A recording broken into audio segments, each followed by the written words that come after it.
Today we are at a really special place. We are in a coffee plantation. This place just recently opened to the public to give tours, explain more about how the coffee process gets done, how they collect it, the different ripe seasons and everything. So today we are gonna have a coffee tour. It should be an amazing thing for coffee lovers, and also at the same time what is cool about it is that it's really close to the center of the city of Medellin. So it's really convenient to come here, know a bit more about coffee and get a great explanation. They can do the tours in English and in Spanish, and the place is called Capilla del Rosario. So yeah, let's go and start this tour. We were an industrial commercial one. We had 500,000 trees, 100 hectares in total, and we changed the model to specialty coffee to be more profitable. And that's what we're going to learn today. A little bit about specialty coffee and about what that means in coffee preparation, different variety, different process of fermentation, etc. So here we have a coffee yard. Here is a sample of what we have in the farm. In total we have around 45 hectares of coffee in the farm, and we have around more than 25 different varieties that we have bring from different parts of the world. So here, if you see this coffee jar, each two trees is a different variety. So those one are Pacamaras and Catoay that we bring from Honduras. This one is a variety that is called Chiroso, that is a Ethiopian variety that somehow came to this region here in Antioquia, and a woman starts to grow that coffee in a really in a really far area. Somehow mutates. Somehow she wants a cup of excellence, and everyone was crazy, like, oh, this coffee is amazing, it's really nice, and he was selling her coffee like 20 times more expensive than the normal price. So here in Antioquia, everyone starts to become crazy about this variety, starts to get seed and starts to grow. This one is a Laurina, that is the only variety that is natural decaf coffee. Natural decaf. It's actually, if you want to come closer here, it's actually one of the varieties that is more expensive, because caffeine works like the nicotine, like repel insects and repel plagues. So this one is called the leaf rust. Leaf rust is a fungus that goes into the leaf, and is actually really bad for the plant, because this one doesn't have caffeine, so doesn't have the resistance. So we have to use a lot of biological and chemical controls. So it's really difficult. And because of that, it's really expensive to sell as well. So there is a lot of people that are willing to pay a lot more for these kind of varieties. It's like geisha, Japan. like Japan. Actually, the name is geisha. It's not with I. It's not geisha. It's geisha. But because of the geishas of Japan, people start to call it to switch the name to geisha. So this variety, some people from the US bring it to Panama. In Panama mutates, and last year they sold this variety for $2,200 a kilogram in a private auction. Depends of the score that we give, and in a blind taste, then we can go into an auction, and the coffee can be really expensive.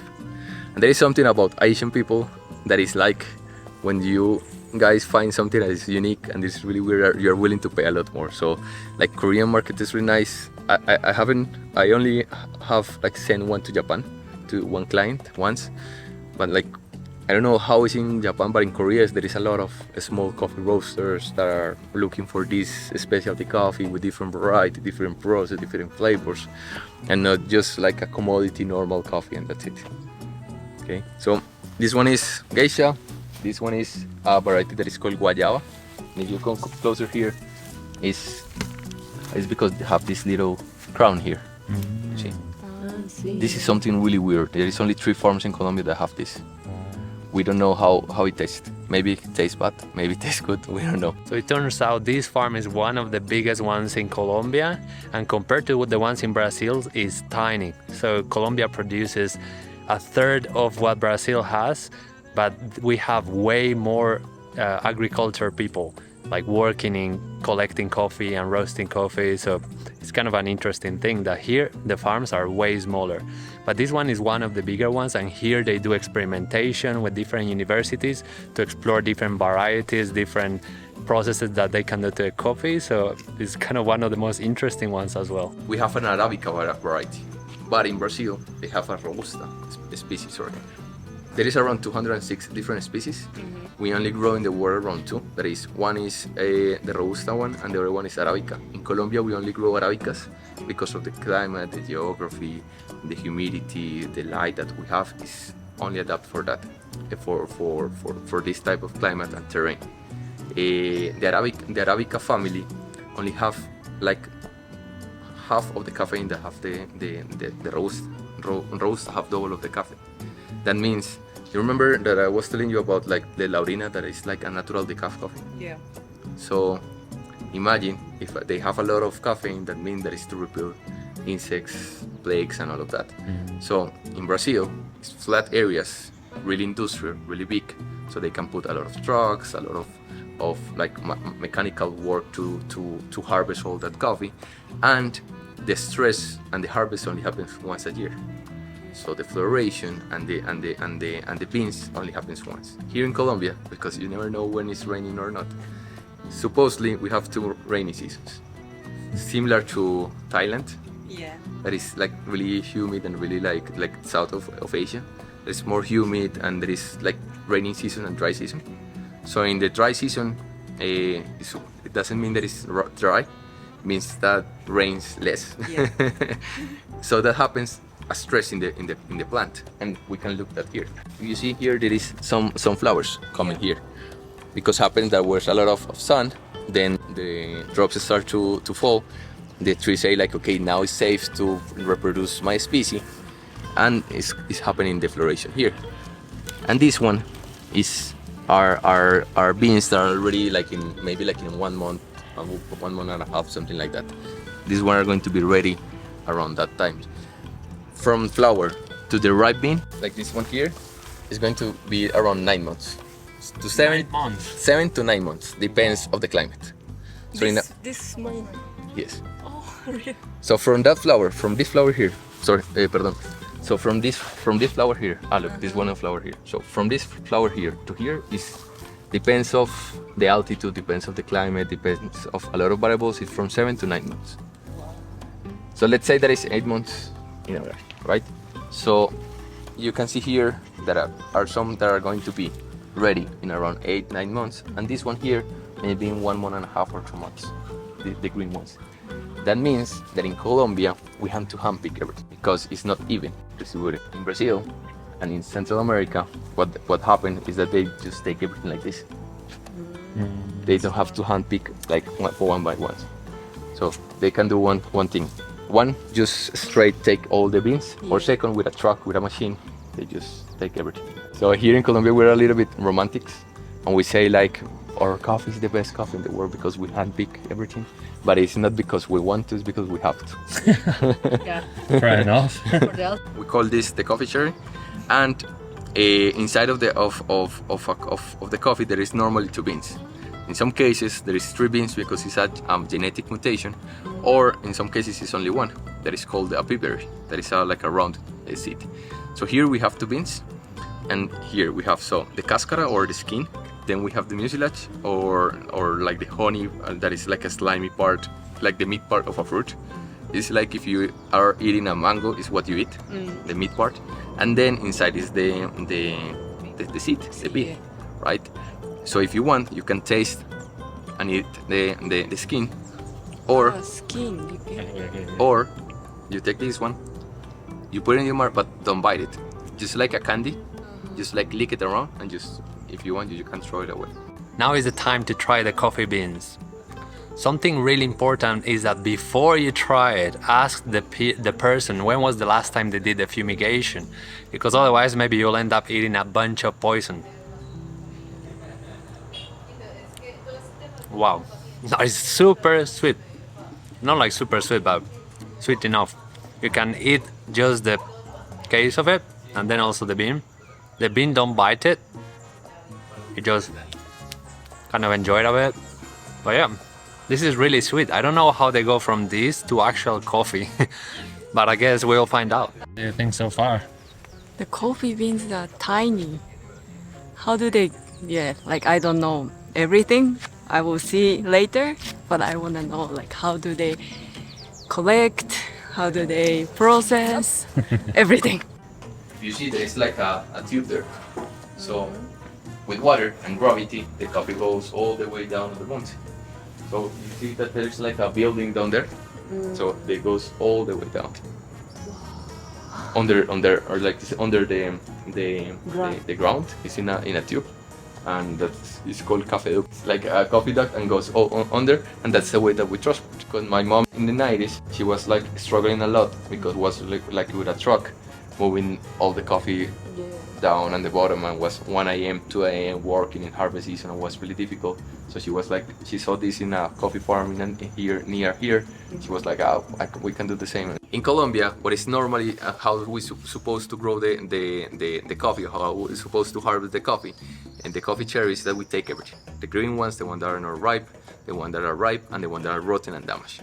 We take everything and we mix it. There is some steps in the process that we somehow separate one quality to another quality, but because we are focused in commodity, that doesn't mean that is like an exportation quality, that doesn't mean that is a good quality. You can have like it's like an orange juice that is with green oranges, damaged oranges, and good oranges. It's not going to be the better orange juice, right? So here in Colombia, that's the normal way, and it's like exportation quality doesn't mean that is the best quality. It's just like the less standard possible to be exported. That means that can be a really bad coffee. That is for commodity level. But in a specialty coffee, it's like, okay, we have to pay more because the coffee growers have to pick the really good cherries, the ones that are really nice. We have to hand select everything, and only the really good cherries that are really ripe and really nice, we do coffee with that one. So the cost increase a lot doing that way, and the way how we pick it is different. Because like in Brazil, like in Vietnam, like in a lot of different parts, they just take everything and that's it. Here in Colombia, we do the same, but with the hand. Because we don't care if you go to the most of the coffee growers here in Colombia, they are going to drink instant coffee because they produce the coffee, but they don't know what is happening after that. So milling process, roasting process, preparation, they don't know that. So they will just sell the coffee in a co-op.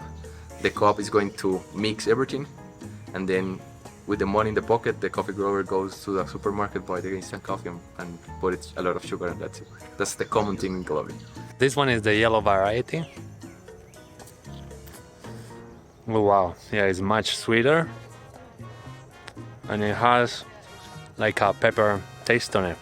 Really nice. Depends of how many times you chop the tree. Depends the decision if you plant a new one or you chop it again. This crop here is an old crop.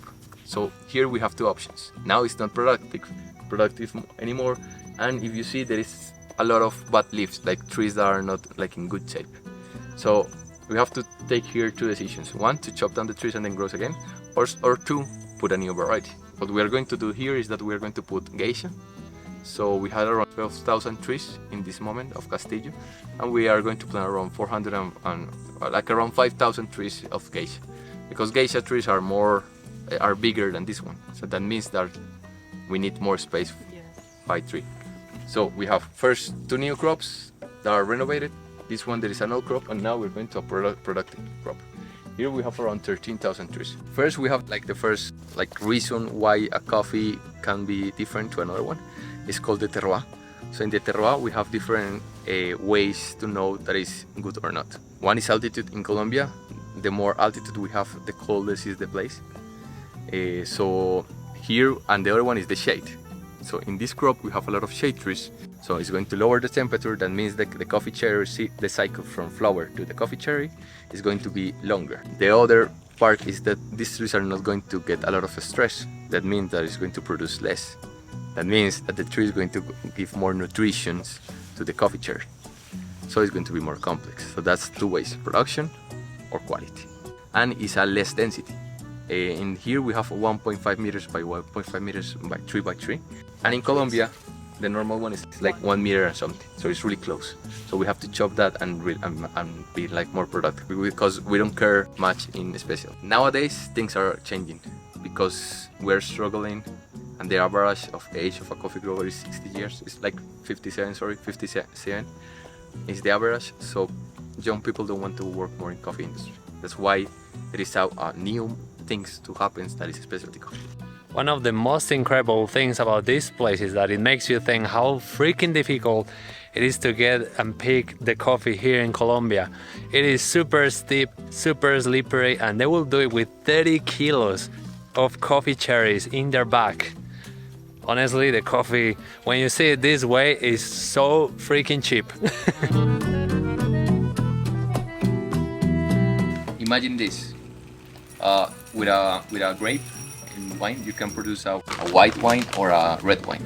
Depends of the amount of the skin that you leave in the maceration process. So the same happened here.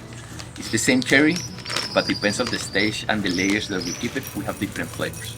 So even though that is the same variety, depends of the process of fermentation and the way how we dry it, we can develop different flavors.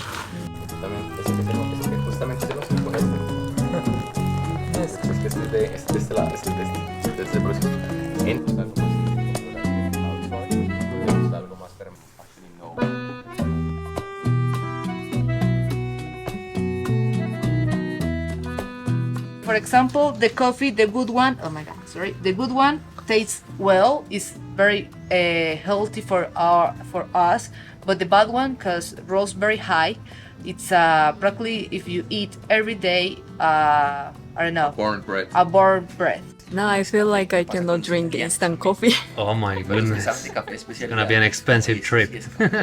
How actually you can recognize a good coffee? So we have the first variable. First, what we want to buy is our light roast. When you have a light roast, you actually you are looking the true of the coffee, if it's bad or good, because you are tasting the coffee profile and not the roasting flavors, right? The second part is like the more information you have in the coffee bag or in or the person that is selling you the coffee, the best transparent traceability you have with that coffee. The coffee grower, the variety, the process, when was harvest, the most information you have there, the name of the farm, the name of the lot of the farm, and all of that is, all of those details at least tell you that the person that is commercializing that coffee is reliable, right? That cares about the supply chain. If they tell you, no, this is a coffee from Medellin, which farm? Which Medellin, which variety? Castillo. Roast is a dark roast. Don't expect a good coffee. Maybe it can be, but it's a lottery. But if they tell you the coffee grower, the name of the coffee grower, the lot, the variety, the process, the farm, harvest, the altitude, like the most specific they can be in the information that they can give you, the best. And the third way is just train your palate. Fair enough.